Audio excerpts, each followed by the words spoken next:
Okay,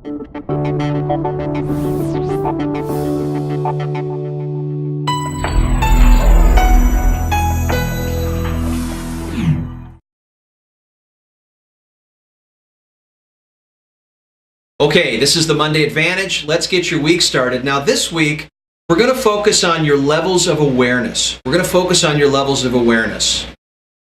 The quality of your life. This is a big statement. The quality of your life is dependent on the quality of your choices. Would you agree with that? That the quality of your life is dependent on the quality of your choices? Really take that in for a moment. Think about how true that is.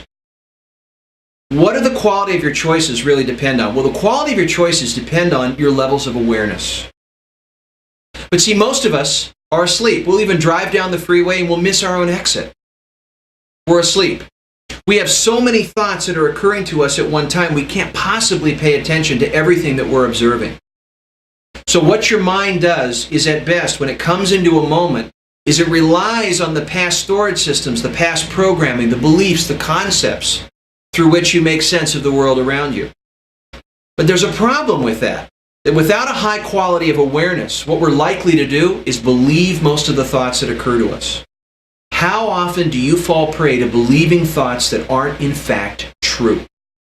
And do you take the moment, the opportunity to invalidate the thoughts that occur to you? You can learn by unraveling or decoupling from the thoughts that occur to you.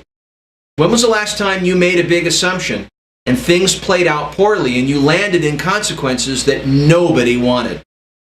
This happens in partnerships and teams all the time. For example, if I believe that Janet, one of my teammates, is not generous or not caring, and I categorize her as that and I label her based on specific observations that I've made, then every upcoming moment I'm obviously operating from my category.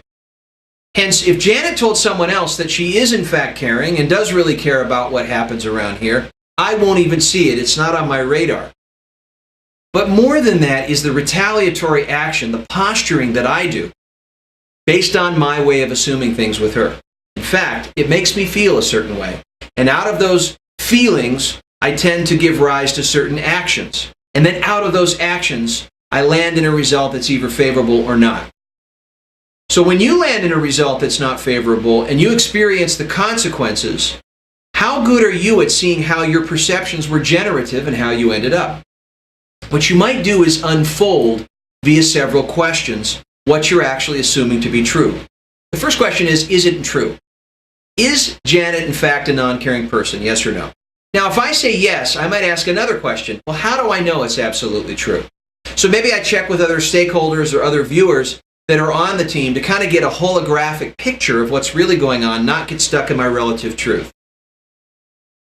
Next, what happens when I believe that thought? How do I feel? What plays out? What actions do I take? And what arises when I do that? What events and patterns? I can get intimate with that. I can find out how I tend to retaliate or how I tend to behave out of my own mentality. And maybe I can stop and say, wait a second. Whoa, wait a second. I don't have to believe that thought. And who would I be without that thought? What would be possible if I didn't have that thought? You know, what's really possible is possibly that person could change or become the person that I never thought they were. That's interesting. So when we fixate on labeling or categorizing another person, we actually destabilize them. We neutralize them like a neutralizer gun. And we disallow them from becoming the people that we possibly could have them become. Furthermore, by categorizing them, we don't help them change us into becoming wiser, more noble, more compassionate, by coming into the nature of who we are. So be aware this week, right? Slow down, stand still, step into your thought process a little bit more, be more aware. What are you assuming to be true? Do you have the full picture? Are you willing to invalidate your thinking, right? And then decouple it. Is it true? How do I know it's true? If I believe that thought, what plays out? And who would I be if I didn't have it? And then look what's left. A whole different possibility. So have a great week. Be aware of your thoughts.